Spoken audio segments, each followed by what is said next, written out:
เอาวันนี้น้องใส่ก็ได้ยินแล้วท่านหมอเพิ่นบอกเนาะนั่นได้ก็มักไขลังไขลังสุดโทรมสุกโทรมเนาะระยะสุดท้ายเนาะเพิ่นว่าคันก็อันนี้เป็นปัวบ่ได้ถ้าเป็นปัวก็ต้องเป็นอยู่ปัวอยู่เมียอยู่แข้งอยู่พุ่นแข้งโดยต้องเป็นฟอกไต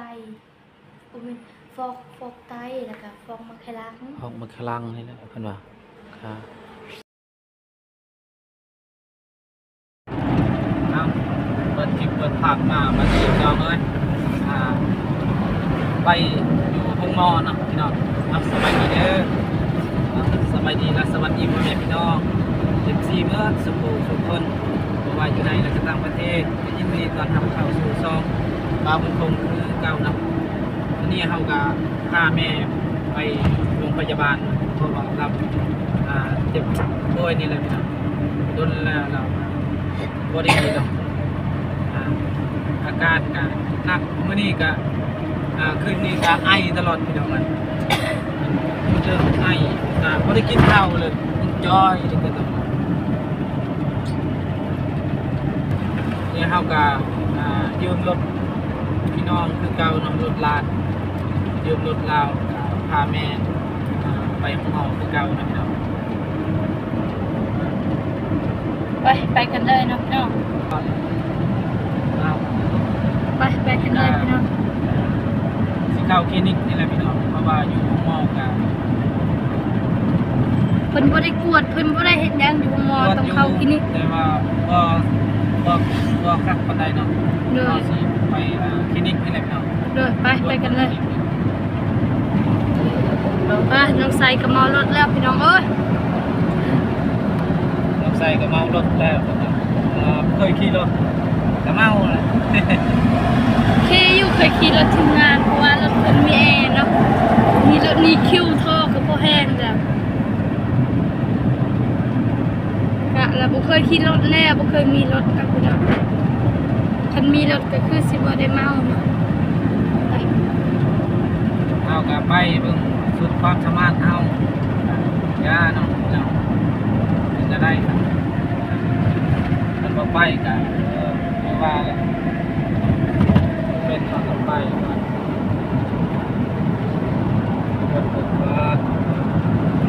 ปัญญายังเนาะมันก็ยัง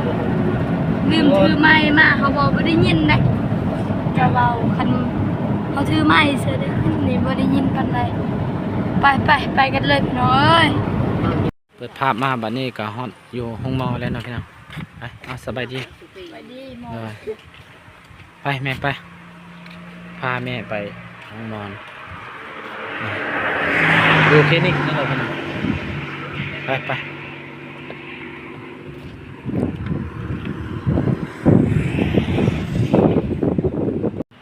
ตอนนี้ก็ฮอดคลินิกเป็นที่เรียบร้อยแล้วพี่น้องอยู่เซโปน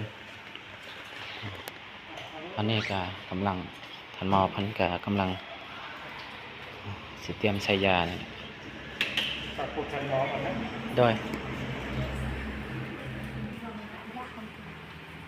ไปใส่ไปมากับใช้แล้วก็น้องไหวอ๋อสบายดีปะลุงลูกโดย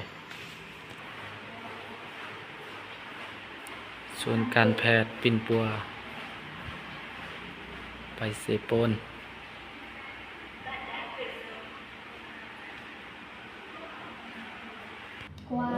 โดนแล้วเราเป็นประมาณอยู่3-4 เดือน3-4 เดือนนี่แหละประมาณนั้นเป็นนิ้วโดยเฮา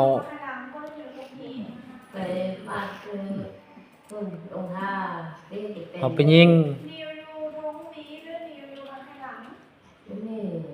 แนวตั้งหลายขึ้นไปตั้งตะวัน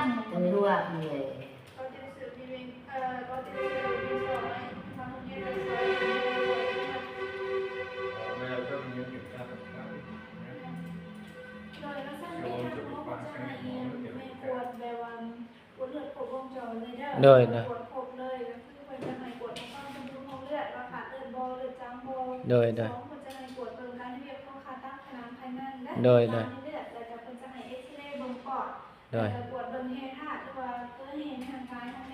อันตรายโดย เสื้อวัฒนโลกนะเขากวดของแม่งานอยู่800,000ปลายเด้อ800,000เพิ่นจะมีส่วนลดให้10%นะเห็นดีกว่าตามนี้เนาะเห็นดีเขาเอาไปมีงานมาเตอร์เลยเด้อkhông đặt bán một phần trăm nữa đâu nhé. Họa thằng ngạc lại à Họa. Thì là trực tiếp bên chỉ tất cả siêu âm chụp X quang này kia là giảm giá trực tiếp rồi. อันนี้เพิ่นทันหมอเพิ่นก็กำลังเจาะเลือดกวดเลือดนี่เลยพี่น้องก็เสร็จโดยใส่ใจายกวดแม่น800,000เนี่ยแหละ800,000กับ71,000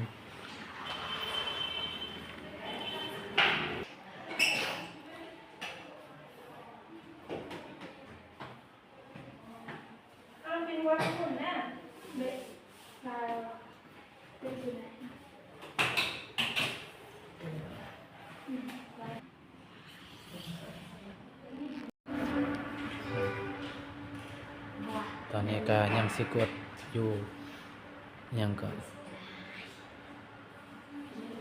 เอ็กโกนี่แหละพี่น้องกดเอ็กโกอีกกดมัดชิงจรเนาะ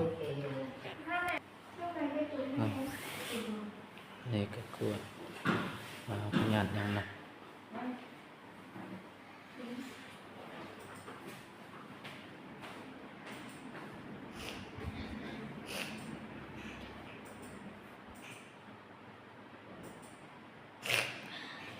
hát bất kỳ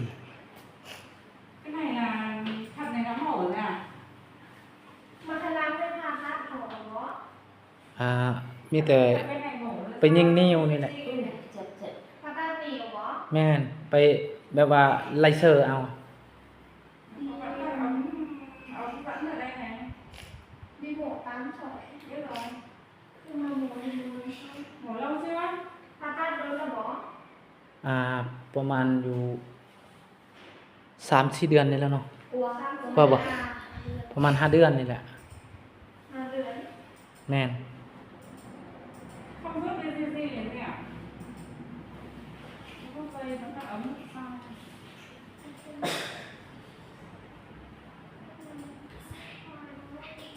พอดีเฮามาแต่พุ่นแล้วก็เจ็บตลอดเลยนะ จะเดือนก็อ่าน 5 เดือนประมาณนั้นแหละ 5 เดือน โดย 4-5 เดือนเนี่ย ประมาณ5 เดือนนี่แหละ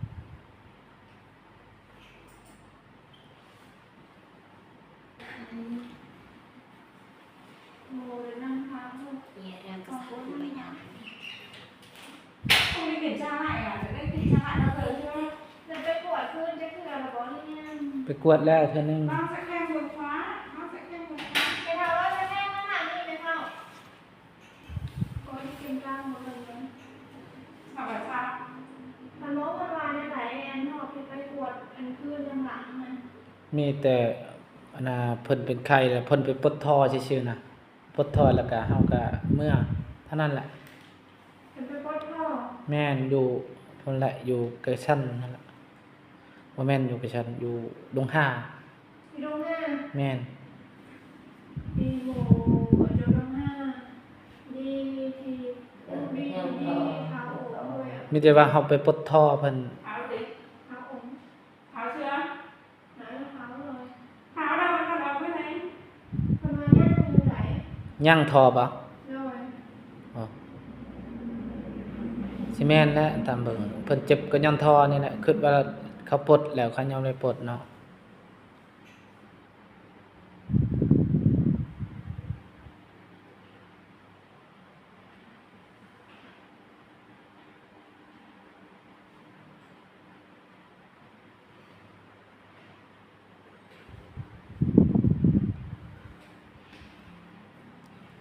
เฮาไปก็บ่เข้าใจเนี่ยภาษาเวียดคนก็ มูมีข้อมูลภาษาเหรียญเนาะเข้าไป mổ bên phải มี đúng không? มีอยู่เพิ่นโทรนะ พาต้านเอาทางขวาไหนบอกทางขวาเหรอ โดยแม่นแหละ เ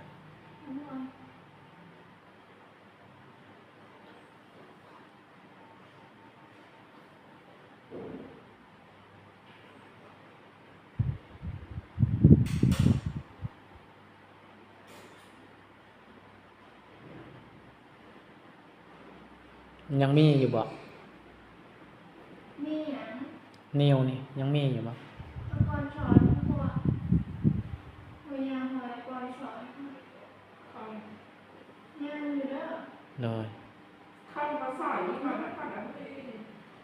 พวกก็สอยเป็นห่วงแล้วก็กลัวลงลูกประมาณนี้มันหมดแล้วแต่วันพอจะไม่มาขนาดนี้ยังมีมุมได้ โดยยังมีครั้งหนึ่งอีกเนาะแม่นบ่ คานฝาเลย โดย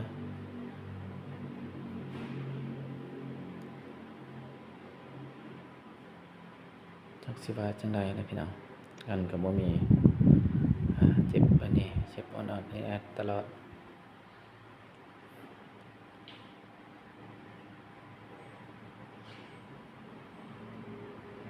ทอก็ยังบ่ได้ปลดคิดว่าเพิ่นปลดแล้วใช่เนาะ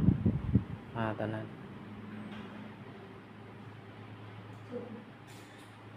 แบบว่าปลดคืนตอนนี้ก็ได้ปะ ตัวพยาหอยแล้วเดี๋ยวเท้าองค์ชลูทีเดียวห้อง เท้าđâu เอาเลยได้ลูกเท้าเหลือลูกเบอร์มีเลยห้องน้ำ không ทุก đủ ห้อง rồi tí cái bác sĩ trả lời cái này rất có sẽ อันนี้เป็นถาวิชาทำโน้ตมือหนึ่งนายเด้อ โดย เดี๋ยวจะได้ทำโน้ต cái này tí cái bác sĩ nó xét nghiệm người ta trả lời mình làm sao mình tháo ở đây người ta đổ ra cái tháo เดี๋ยวจะได้ทำโน้ตคนจะออก thận trái nhá đài để thận dẫn này đài để thận dẫn nhẹ thận trái đài để thận để dẫn nhẹ như mô mỏng năm này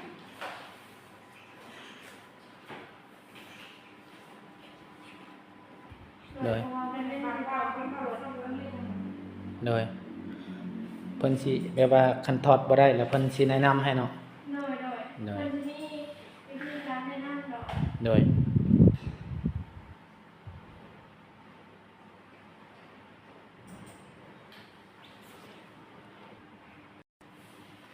แล้วก็เลือดอีกจังได๋เบิ่งเลือดก็บ่มีอีกจังได๋ลายแนวเจ็บ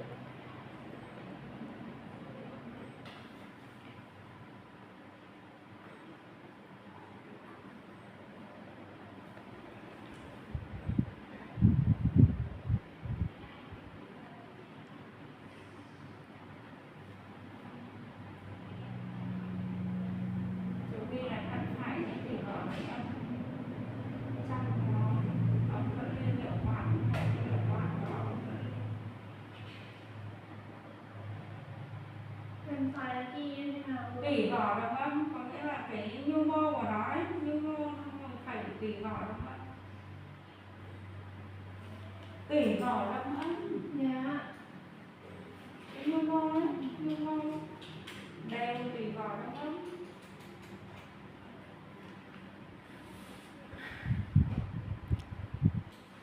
แม่น่าอยู่ปะมื้อไงน้ำมันปลดทอกี่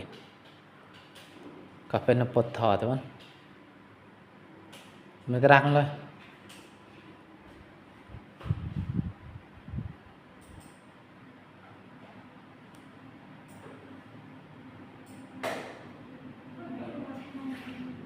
สอนไปหามันจะเป็นพอ Cái ống dẫn lưu này, dẫn lưu nước tiểu của เราสอน dẫn lưu nước tiểu thì อ่าคำหมายว่าเพิ่นยังบ่ได้ออกทอมี2บอนเนาะ หน่อยพวกเงี้ยวเนี่ยบางเดียวมันมาขนาดฝาฟ้าเนี่ยหนึ่งแล้ว โดย học trai đâu? Ra lại đâu? Học trai đâu? โดยขอบใจละลายเด้อโอเคตอนนี้ก็ผลกวดแม่นออกเป็นที่เรียบร้อยแล้วพี่น้องแม่เราเป็นเลือดขาวหน่อยหนึงแล้วก็มีมักแคลังสุดโทรมระยะสุดท้ายนี่แหละเพิ่นว่าแล้วก็มันมีลายพยาธินี่แหละพี่น้องก็มีอหยังนี่แหละแล้วก็มีปอดอักเสบป อดอักเสบแน่เพราะว่าเพิ่นไอตลอดแล้วก็จักสิว่าแหละบ่าวเพิ่นคงก็หมดคำสิว่าแล้วเพิ่นว่าอยู่นี่แม่นเฮ็ดบ่ได้ท่อที่ตอนเพิ่นใช้ตอนนั้นก็บ่าวเพิ่นคงถามว่าปลดได้บ่เพิ่นก็ว่าปลดบ่ได้อยู่นี่บ่สามารถปลดได้มีแต่ว่าคันว่าอยู่แข้งเพิ่นว่าก็เพิ่นสิผ่าตัดนี่แหละผ่าตัด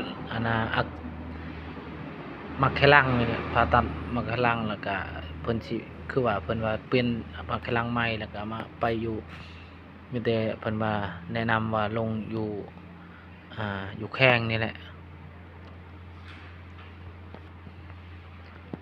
บางคงก็บ่ฮู้จักสิเว้าแหละเพราะว่า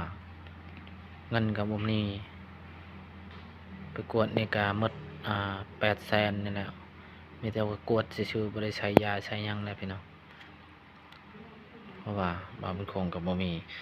เงิน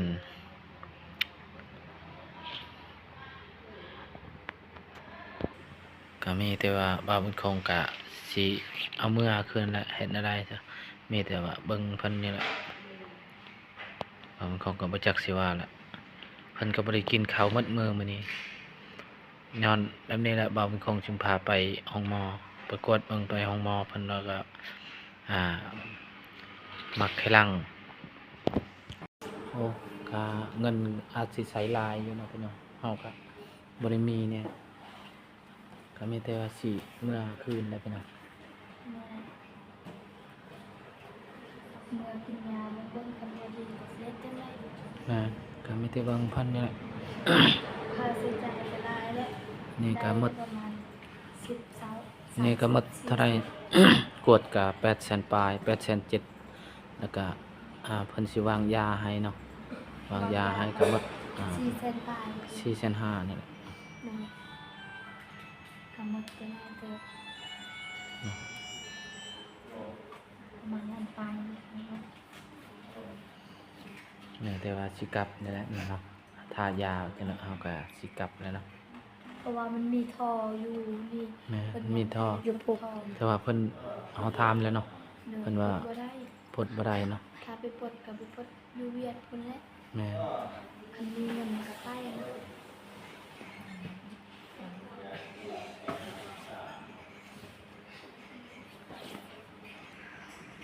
ก็สำหรับคลิปนี้ก็สิขอจบไว้เพียงส่ำนี้ก่อนเด้อพ่อแม่พี่น้อง FC มาสุขุสุขคนที่ติดตามและรับชมสำหรับช่องบ่าวบุญคงและเป็นกำลังใจให้ของบ่าวบุญคงเนาะสำหรับคลิปนี้บ่าวบุญคงกับน้องไซน้องไวสบายดีนะ สวัสดี